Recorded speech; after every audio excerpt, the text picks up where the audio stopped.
الرحمن الرحیم الحمد للہ الذی لا یبلغ مدحته القائلون ولا یحصی نعماءه العادون ولا یؤدی حقه المجتہدون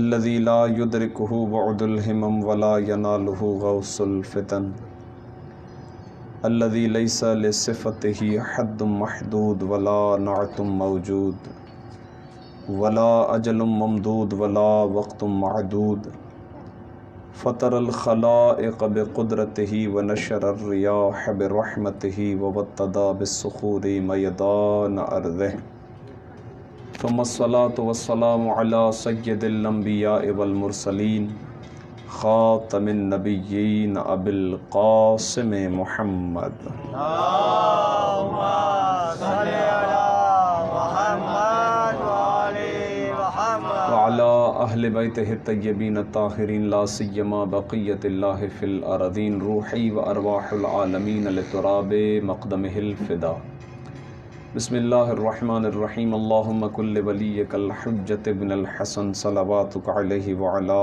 آبائہ فی هذه الساعة وفی کل الساعة ولیا وحافظا وقائدا وناصرا ودلیلا وعینا حتی تسکنہ ارضک طوعا وتمتعہ فیها طویلا اللہم صلی علی محمد واللعنۃ دائمۃ علی اعدائہم اجمعین من یوم عداوتہم الی قیام یوم الدین اما بعد فقد قال اللہ تبارک و تعالی فی کلامہ المجید و فرقانہ الحمید بسم اللہ الرحمن الرحیم کنتم خیر امۃ اخرجت للناس تعمرون بالمعروف وتنہون عن المنکر وتؤمنون باللہ صلوات پر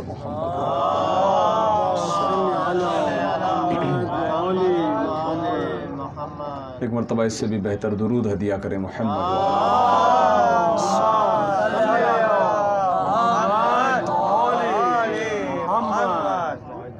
عزیزان گرامی، قدر ایام عزا کا سلسلہ جاری و ساری ہے، اور یہ مجلس عزا اسی سلسلہ غم کی ایک کڑی ہے،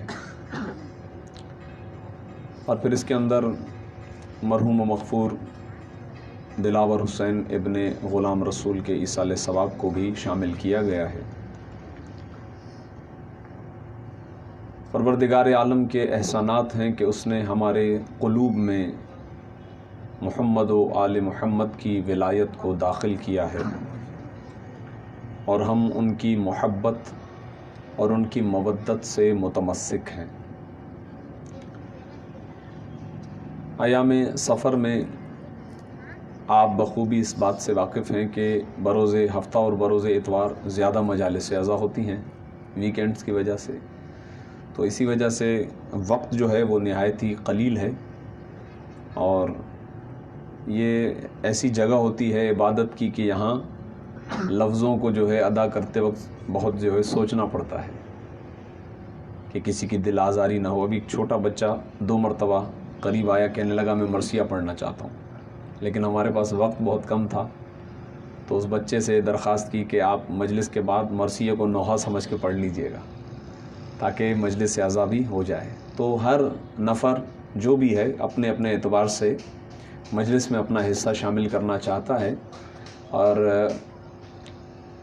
نہیں معلوم ہے کہ شہزادی کس کی عبادت کو قبول فرما لے۔ ہر کسی کو بس یہی ہے کہ ہماری عبادت جو ہے وہ قبول ہو جائے، تو بس اسی لیے وقت کی نزاکت کا بھی خیال رکھوں گا، مجھے کسی اور جگہ پہنچنا ہے، تو نہایت اختصار کے ساتھ ایک مطلب عرض کروں گا آپ کی خدمت میں اور آپ کی زحمت تمام، اور دعا کرتے ہیں کہ جس مرحوم و مغفور کے لیے یہ فرش عزا بچھایا گیا ہے، پروردگار عالم ان کے درجات میں بلندی فرمائے انشاءاللہ، انہیں شفاعت جناب زہرا نصیب فرمائے، بہشت بری میں مقامات علیہ نصیب فرمائے انشاءاللہ، اور جس برادران کی جانب سے یہ فرش عزا بچھایا گیا ہے پروردگار عالم زمانے کے امام کی جانب سے انہیں بہترین اجر عطا فرمائے انشاءاللہ۔ درود ہدیہ کریں محمد و آل محمد، اللہم صلی علی محمد و آل محمد وعجل فرجہم اجمعین۔ اس میں کوئی شک نہیں ہے کہ حدیث قصہ ہو یا سلام ہو یا مرثیہ ہو، کوئی ایک پل ہوتا ہے کہ جس میں مجلس عزا ہو جاتی ہے، باقی یہ ساری چیزیں ہر انسان اپنے اپنے اعتبار سے ایک عبادت سمجھ کر عبادت انجام دے رہا ہوتا ہے۔ پھر پروردگار عالم کا ایک لطف و کرم ہے کہ اس فرش عزا کے ذریعے سے تعلیمات الہیہ کا اجرا ہوتا ہے، یہیں سے ہم قرآن کی تعلیمات، اہل بیت اور اہل بیت کی تعلیمات کو سنتے ہیں اور سمجھتے ہیں۔ ایک مقام پر امام خمینی کا یہ جملہ تھا کہ یہ اسلام ماہ محرم اور ماہ سفر کی وجہ سے زندہ ہے۔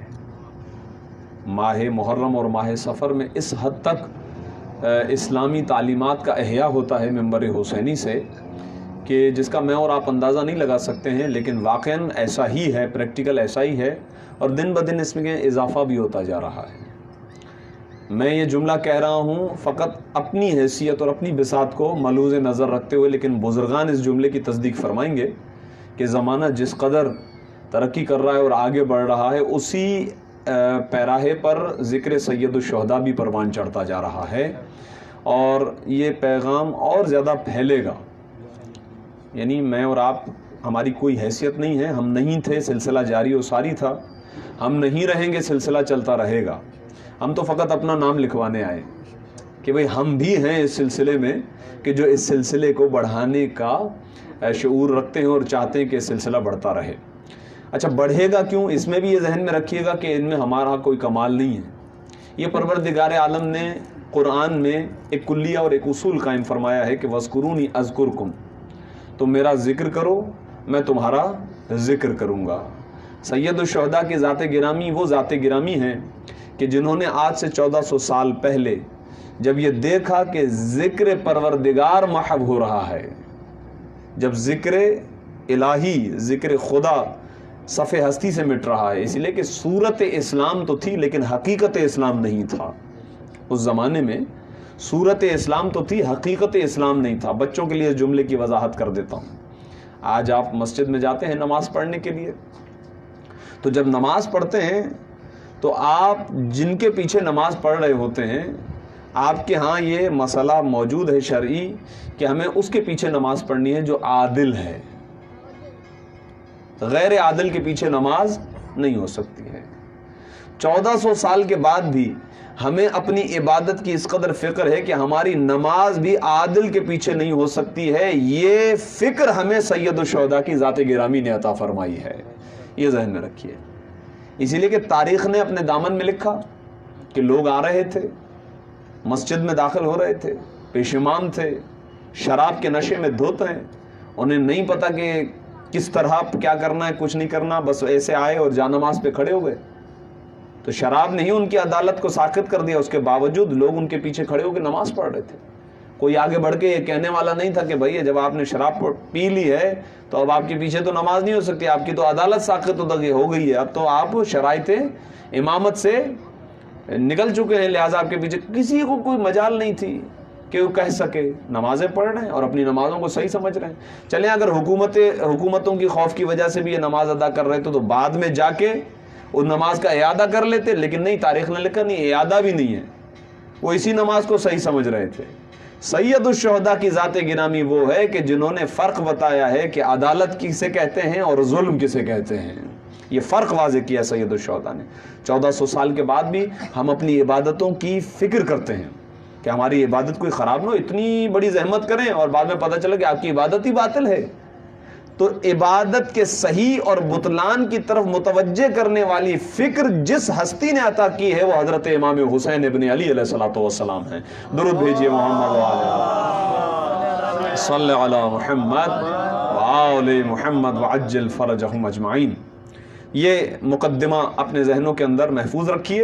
آئیے سورہ آل عمران کی آیت نمبر 110 کی تلاوت کا شرف حاصل ہوا، اور اس آیت میں سے بھی ایک ٹکڑا میں نے آپ کی خدمت میں عرض کیا ہے۔ ارشاد ہوتا ہے کہ کنتم خیر امت اخرجت للناس، تم بہترین امت ہو کہ جنہیں لوگوں کے لیے لایا گیا ہے، لوگوں کے لیے بنایا گیا ہے، لوگوں کے لیے خلق کیا گیا ہے۔ اچھا، یہ کیوں کہا گیا؟ اس لیے کہ تأمرون بالمعروف، تم وہ ہو کہ جو نیکی کا حکم دیتے ہو، وتنہون عن المنکر، اور تم برائی سے روکتے ہو۔ وَتُؤْمِنُونَ بِاللَّهِ، اور تم اللہ پر ایمان رکھتے ہو۔ اگر آپ قرآن کی آیات کا مطالعہ فرمائیں تو یہ جو جملہ، یہ جو ٹکڑا میں نے ابھی تلاوت کیا تؤمنون باللہ، اکثر یہ آیتوں کے شروع میں ہوتا ہے۔ آمنو سے آغاز ہوتا ہے اور بعد میں عمل کا ذکر ہوتا ہے کہ بھئی ایمان لائیے اللہ پر، اور اس کے بعد بتاتے ہیں یہ کیجئے۔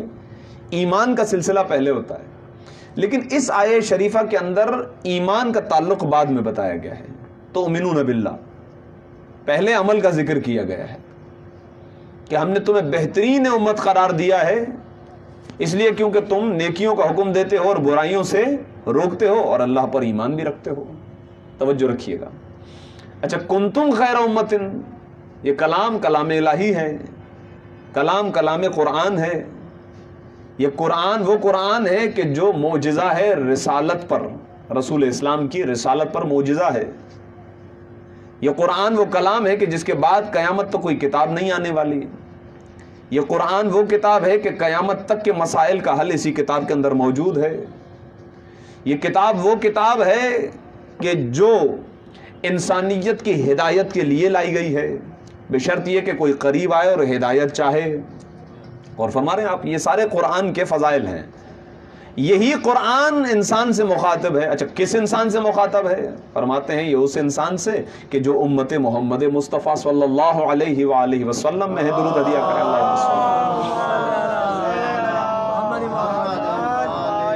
جو امت ہے ان سے مخاطب ہے۔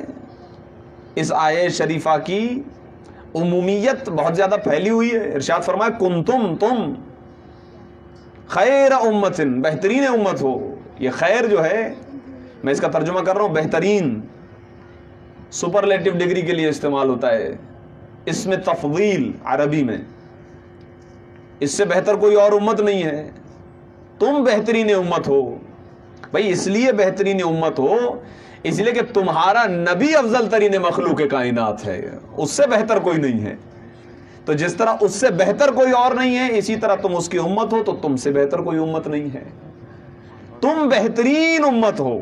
اچھا، یہ لفظ امت ایسا لفظ ہے کہ جو بسا اوقات مفرد پر بھی دلالت کرتا ہے، اکیلے شخص کے لیے بھی آتا ہے۔ حضرت ابراہیم کے لیے آیا قرآن میں، حضرت ابراہیم ملت ہیں، صحیح ہے، غور فرمائیے گا، امت کے لیے لفظ آیا۔ اچھا، بہترین امت ہو، وجہ تأمرون بالمعروف،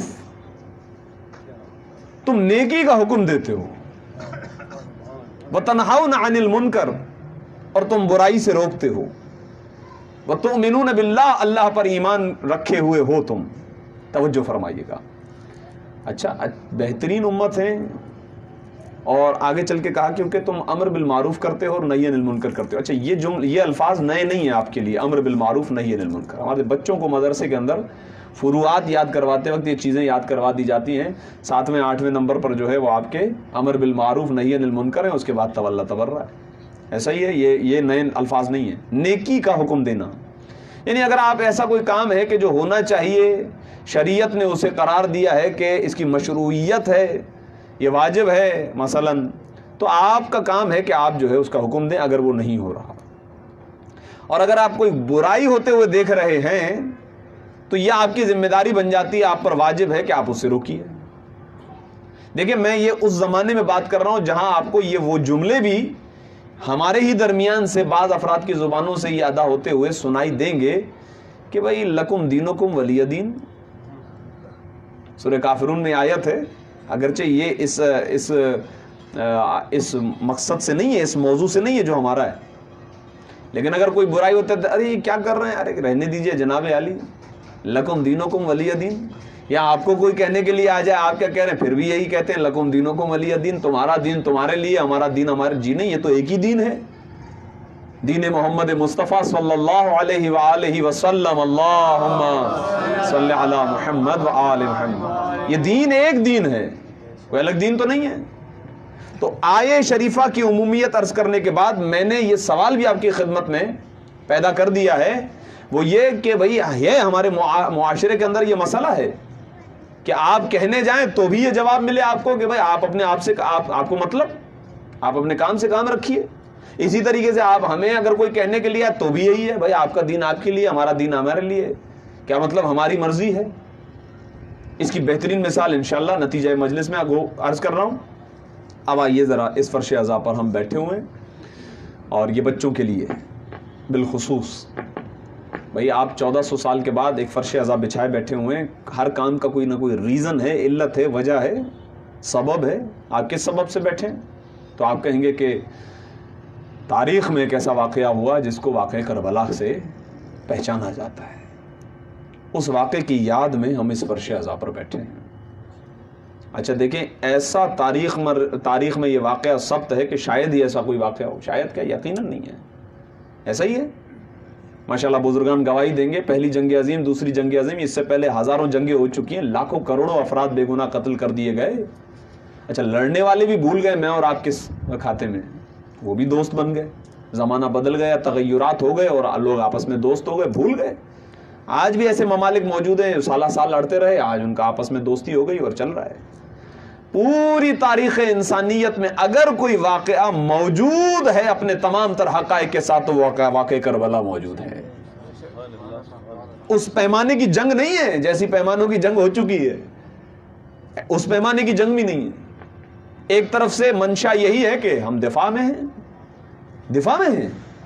سرکار سید الشہداء کوئی جنگ کے لیے تھوڑی نکلے ہیں. وہ جملہ عرض کر رہا ہوں ابھی آپ کی خدمت میں, دفاعی جنگ ہے کہ اب اس کے علاوہ کوئی اور پہلو نہیں ہے. ورنہ اگر حضرت عباس لڑنے کے لیے نکل جائیں تو پھر کون جیتے ان کے مقابلے میں؟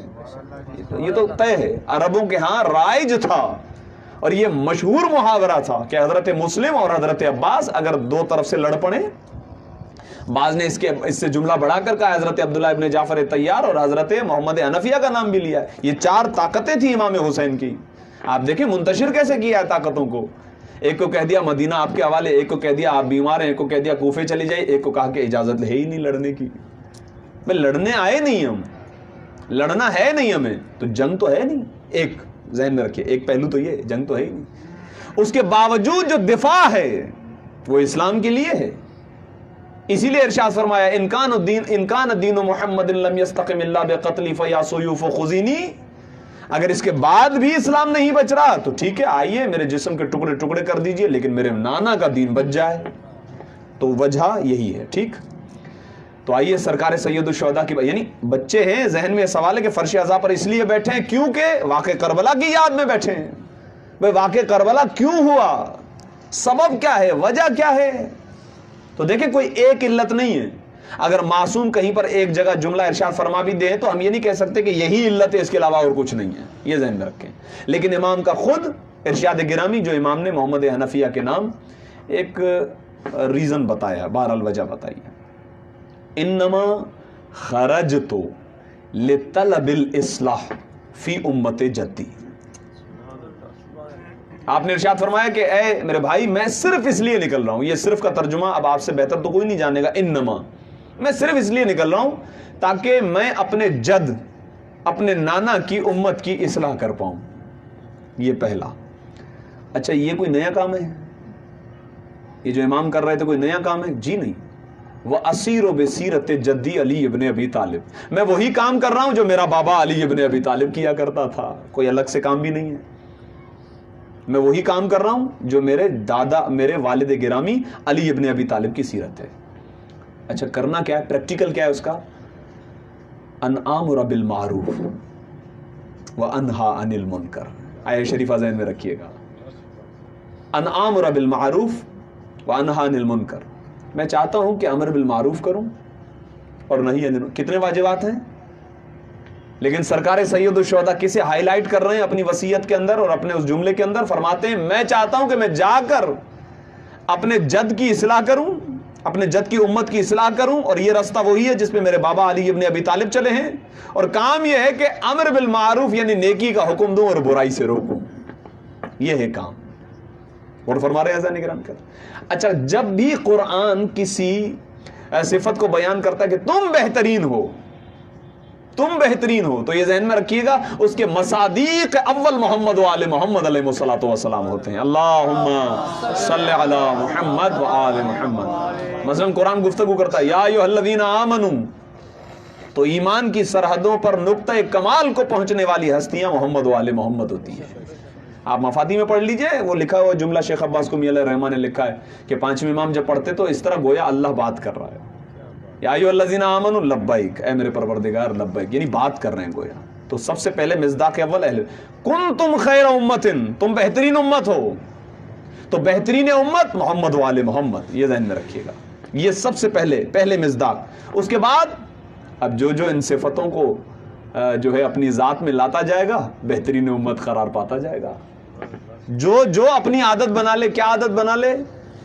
جو آیت کا مفہوم ہے اور جو امام حسین کا جملہ، اس سے زیادہ نہیں ہے. اہل بیت علیہ الصلوۃ والسلام کی سیرت ہے، برائی ہوتی دیکھیں فوراً روکیں، اچھائی نہیں ہو رہی ہے حکم دیں.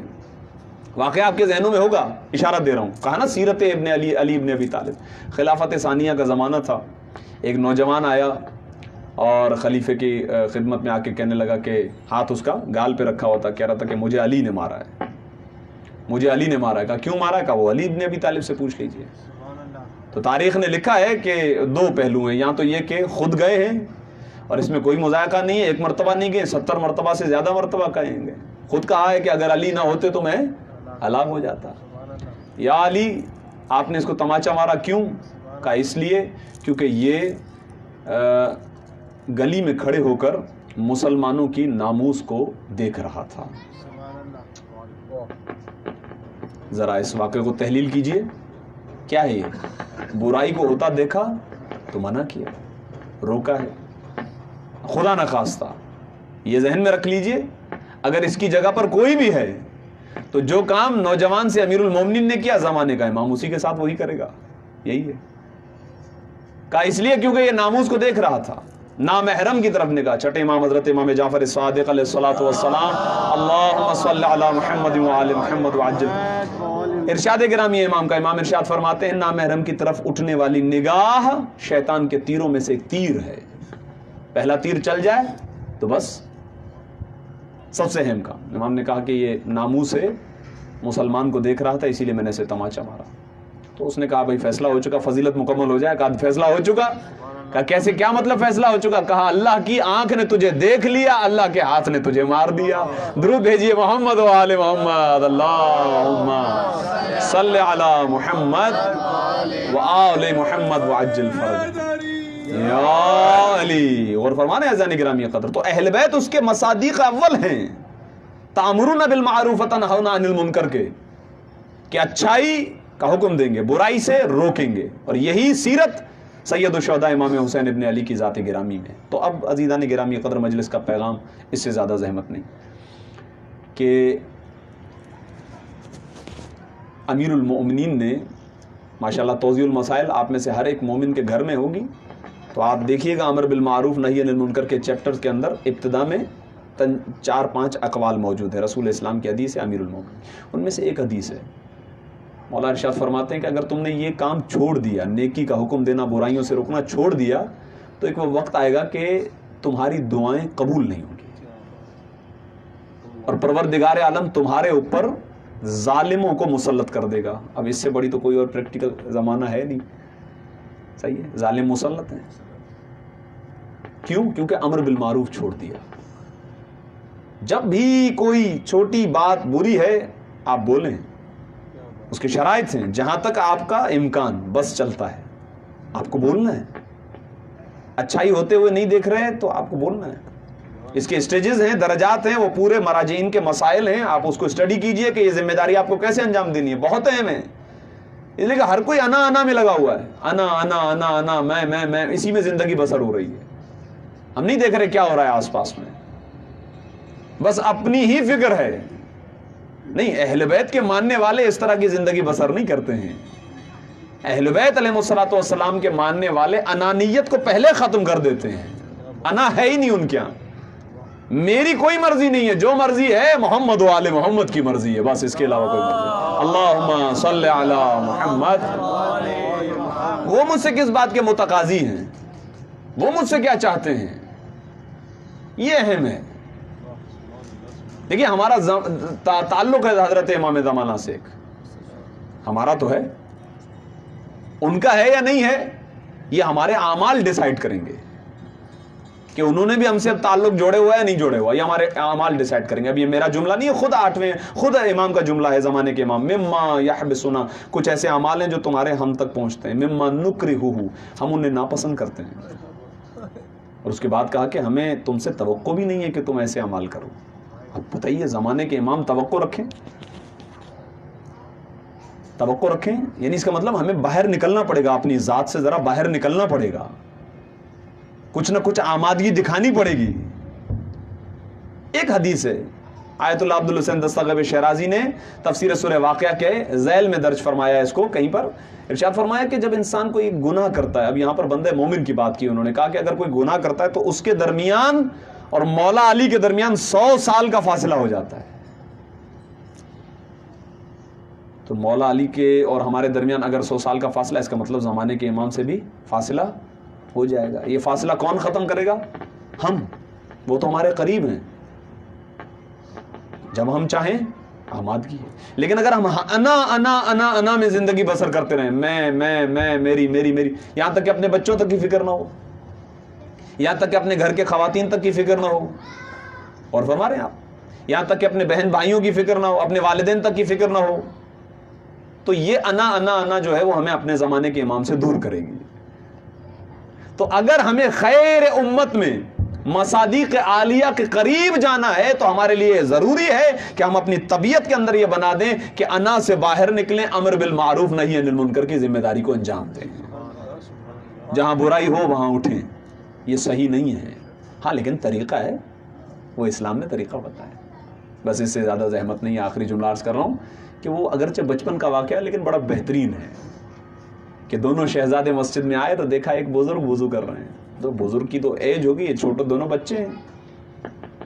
اب وضو تو غلط ہو رہا تھا، اور دیکھیے وضو بڑی اہم عبادت ہے. آپ دیکھ لیجئے جا کر شرعی مسائل کے اندر ہے کہ اگر آپ کا وضو غلط رہا تو ہو سکتا ہے آپ کو ساری عبادتوں کا تکرار کرنا پڑ جائے. یہ میں اجمالاً کہہ رہا ہوں، پھر تفصیلی مسائل آپ جا کر دیکھیے گا. اشارہ ہے بعض ایسی عبادتیں ہیں کہ کہا گیا جناب علی دوبارہ پڑھنی پڑیں گی آپ کو، تو آپ اوکے کریں، شرعی مسائل سے مرتبط ہو جائیں، وضو کو چیک کریں.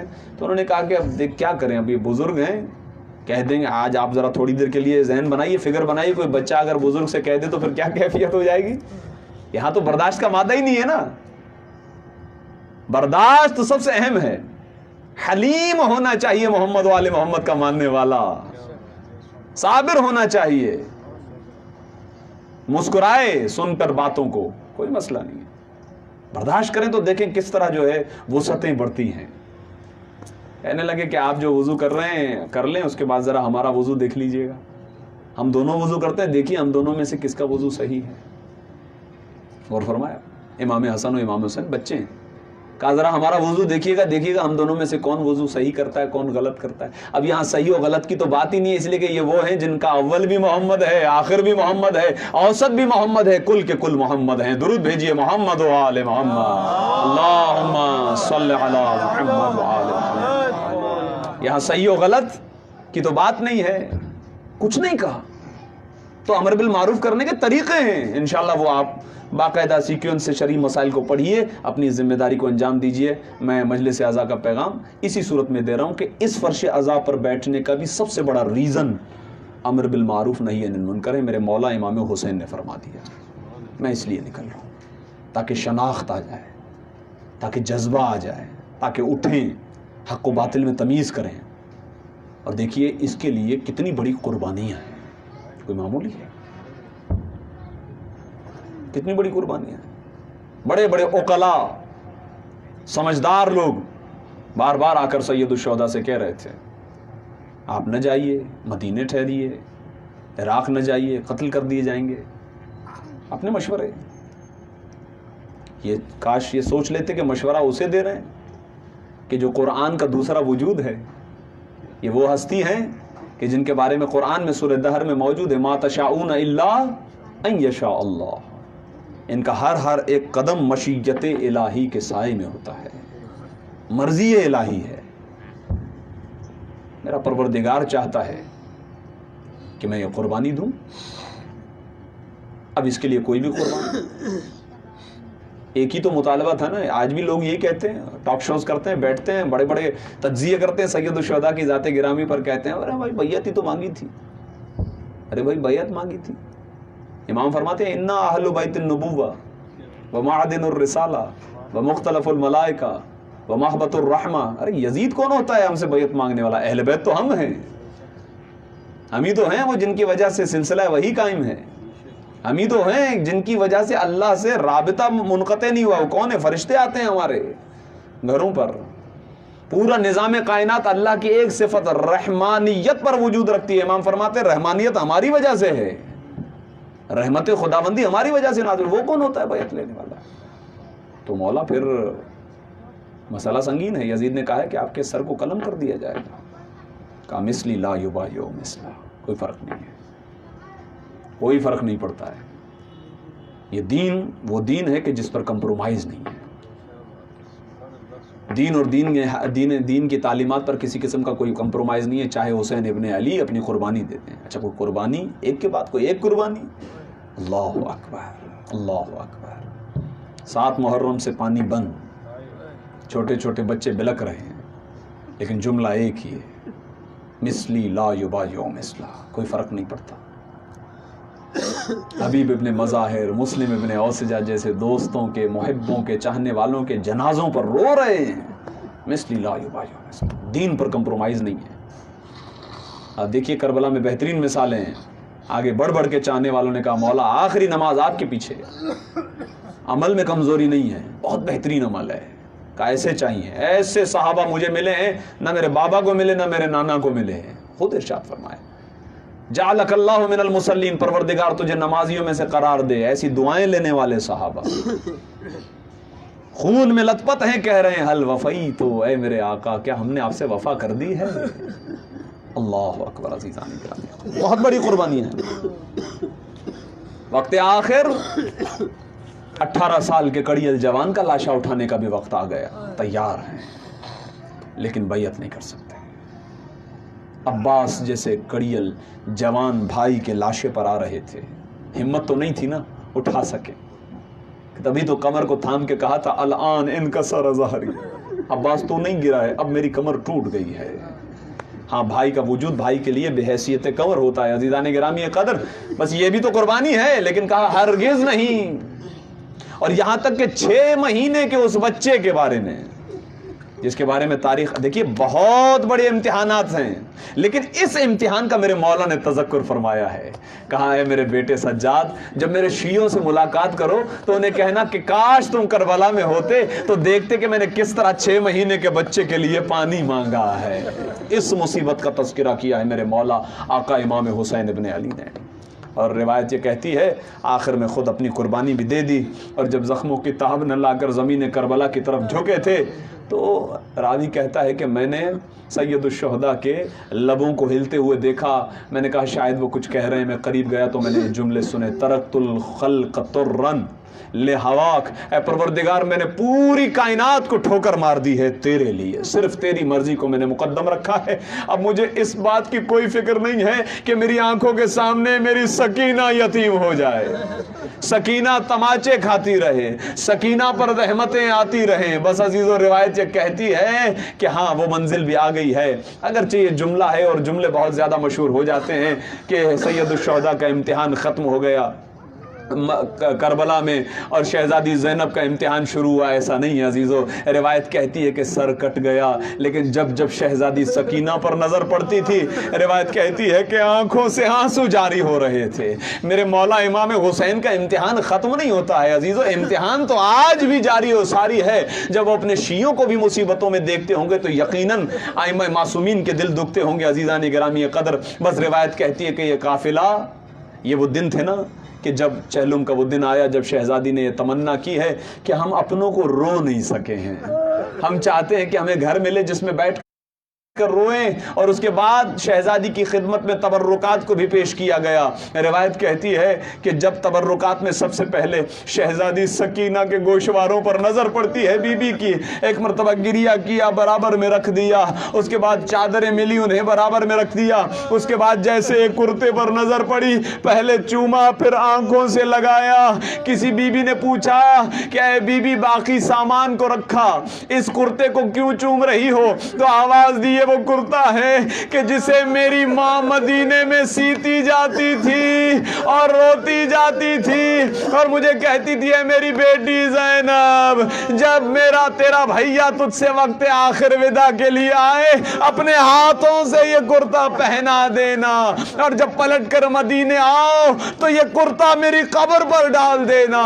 بس عزیزو اس وقت کی ایک روایت عرض کروں آپ کی زحمت تمام۔ روایت کہتی ہے کہ حضرت جابر ابن عبداللہ انصاری وہ راوی بھی ہیں اور اس کے ساتھ ساتھ پہلے زائر حسین بھی ہیں، فرماتے ہیں کہ جب میں پہنچا کربلا میں عزیزو، اپنے ساتھی جناب عطیہ کوفی سے کہتے ہیں کہ مجھے میرے مولا حسین کی قبر کی زیارت کرنی ہے، میرے مولا کی قبر کی طرف مجھے لے جاؤ۔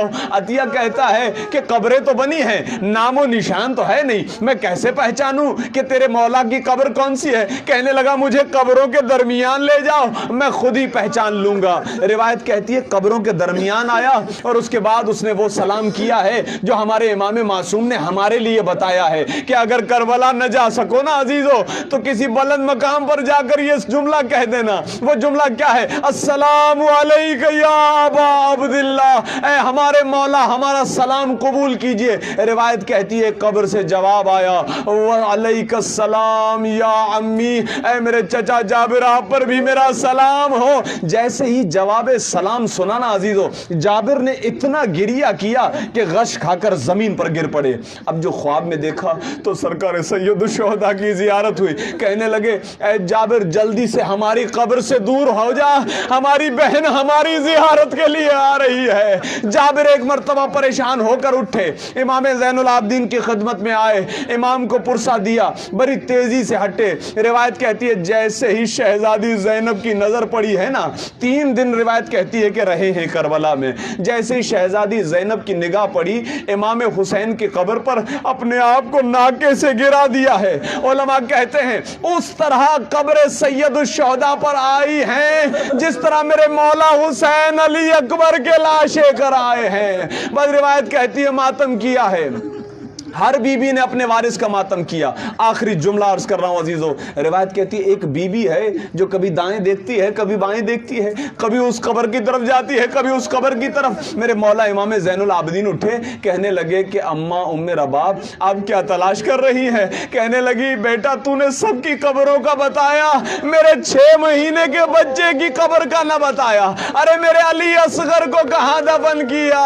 ہاتھ سے پکڑ کر قریب کیا، کہا میں نے آپ کے بیٹے اپنے بھائی کو بابا کے سینے پر دفن کر دیا ہے۔ ایک مرتبہ قبر پر اپنے آپ کو چھوڑا، آج کے بعد مدینے نہ جاؤں گی، سکینہ شام رہ گئی، والی اور بیٹا کربلا میں۔ الا ولعنۃ اللہ علی القوم الظالمین وسيعلم الذين ظلموا أي منقلب ينقلبون۔ ماتم حسین، یا حسین یا حسین۔